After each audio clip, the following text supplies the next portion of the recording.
এই যেটা আমাদের গাছের বাঙ্গি, গাছে পেকেছে, আজকে ছিঁড়ে আনা হয়েছে।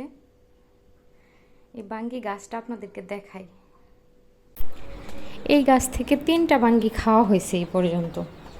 হ্যাঁ, তিনটা খাওয়া হয়েছে। আর আরও কয়েকটা মনে হয় 3-4টা গাছে আরও আছে। সব থেকে বড় কথা হলো এই গাছটা কিন্তু আমাদের লাগানো না, বাসার সামনে এমনিতেই হয়তো কেউ খাওয়ার পর বীজ ফেলে রাখছিল বা কোনোভাবে বীজ পড়ছে এখানে।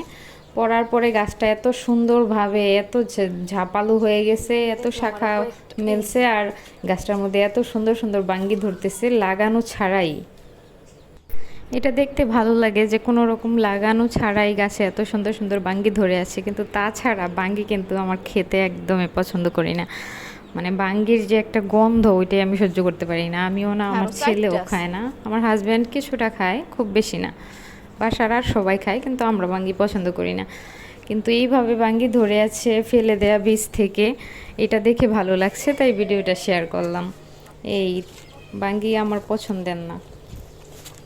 তাছাড়া অনেকে গাছ লাগিয়েও এত সুন্দর ফলন পাওয়া যায় না অনেক সময়, যেটা কিনা অনাকাঙ্ক্ষিতভাবে হয়ে আছে। গাছ লাগিয়েও অনেক সময় এত সুন্দর ফলন পাওয়া যায় না। এটা দেখেই ভালো লাগে যে একটা ফেলে দেয়া গাছ থেকে এত সুন্দর সুন্দর বাঙ্গি হচ্ছে।